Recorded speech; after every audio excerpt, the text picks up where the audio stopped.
अस्सलाम वालेकुम। Second year math exercise 7.1। आज हम क्वेश्चन नंबर 6 करने जा रहे हैं। Find the unit vector in the direction of the vector given. आपको एक वी वेक्टर दिया गया है, आपको कहा जा रहा है यूनिट वेक्टर फाइंड करें। तो सबसे पहले यूनिट वेक्टर के लिए हमें क्या चीज़ करनी होगी, इस चीज़ को डिनोट किया जाता है वी कैप से। यूनिट वेक्टर को डिनोट किया जाता है वी कैप से, और ये इक्वल होता है v vector over v vector की मैग्नीट्यूड। तो सिंपली वी वेक्टर आपके पास पहले से मौजूद है, आपने वी की मैग्नीट्यूड फाइंड करनी है और यहाँ पर रिप्लेस कर देनी है। तो हम इसको इक्वेशन नंबर 1 का नाम दे देते हैं। अब वी वेक्टर की मैग्नीट्यूड, तो मैग्नीट्यूड आप फाइंड करना प्रीवियस लेक्चर में सीख चुके हैं। 2 का स्क्वायर, आई के कोएफिशिएंट का स्क्वायर प्लस जे का कोएफिशिएंट -1, इसका स्क्वायर। और इसको आप सिंप्लीफाई कर लें तो 4 + 1 का स्क्वायर 1, ये आपके पास फाइनल आंसर आ गया √5। ये आपने वी की मैग्नीट्यूड फाइंड कर ली। अब जो आपने फाइंड करना है, या तो यहाँ पर लिख लें यूनिट वेक्टर या वी कैप लिख दें। वी आपके पास है 2i - j, और v की मैग्नीट्यूड आपके पास आ गई है √5। अब आप इसको दोनों के साथ अलग अलग लिख लें। 2/√5 i माइनस j का कोएफिशिएंट 1 था, 1/√5 j। तो ये फाइनल आंसर आ गया। नेक्स्ट क्वेश्चन नंबर 6 का सेकंड पार्ट है। वी वेक्टर अब आपको गिवन है 1/2i + √3/2j, और यूनिट वेक्टर ही फाइंड करना है। यूनिट वेक्टर किसके इक्वल होता है, वी कैप से डिनोट किया जाता है, इक्वल होता है वी वेक्टर ओवर वी की मैग्नीट्यूड। तो वी की मैग्नीट्यूड फाइंड करते हैं और इस इक्वेशन नंबर 1 में रिप्लेस कर देते हैं। अब वी की मैग्नीट्यूड,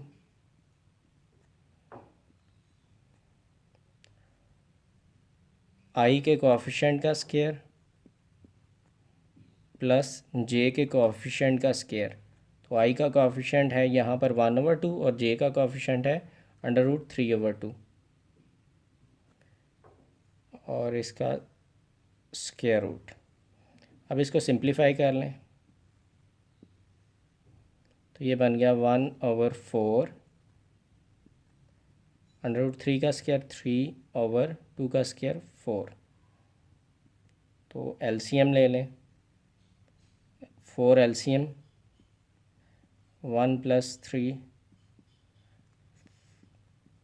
4/4, और आपके पास आ गया √1 जो कि 1 के इक्वल है।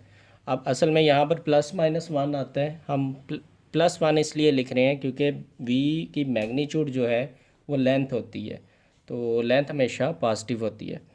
अब हमारे पास v मैग्नीट्यूड आ गई, हम इसको रिप्लेस कर देते हैं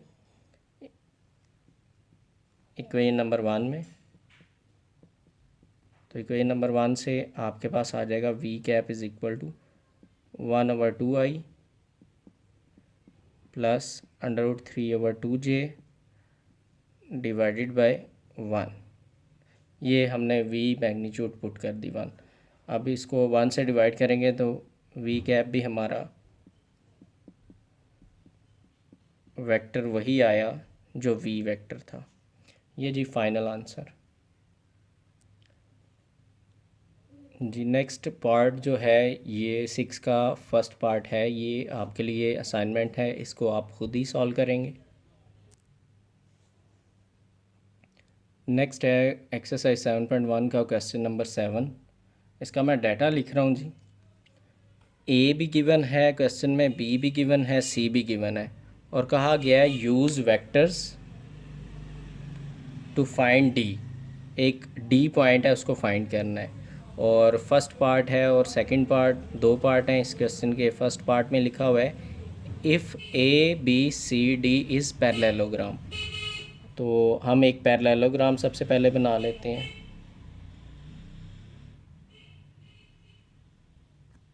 यहाँ पर ए लिख देते हैं, यहाँ पर बी, सी, देन डी। आप ए बी सी डी को इसी तरतीब से लिखेंगे, या तो यहाँ पर ए बी सी डी लिख लें या यहाँ पर ए बी सी डी लिख लें, इसकी अरेंजमेंट आपने चेंज नहीं करनी। नेक्स्ट लिखा हुआ है यूज़ वेक्टर्स, तो वेक्टर्स के मेथड से ही करना है। सेम ऐसा ही क्वेश्चन जो है वो आपके पास एक्सरसाइज 4.3 में भी है, 4.1 में भी है।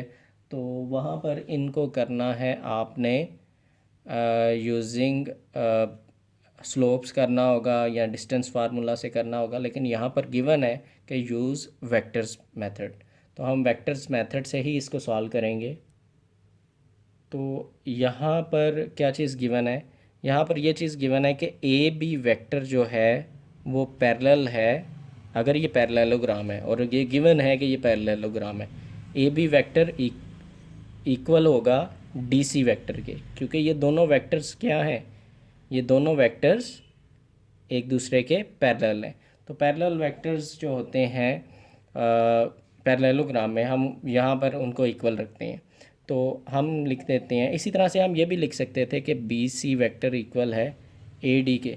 सबसे पहले तो जो चीज़ आपने फाइंड करनी है उसको लेट कर लें, let D is equal to x y, उसका नाम जी एक्स वाई रख दिया। अब नेक्स्ट ए बी वेक्टर पहले फाइंड करें, या यहाँ पर एक स्टेटमेंट लिख लें, since A B C D is parallelogram, और ये लिखते हैं आप कि ये गिवन है। देन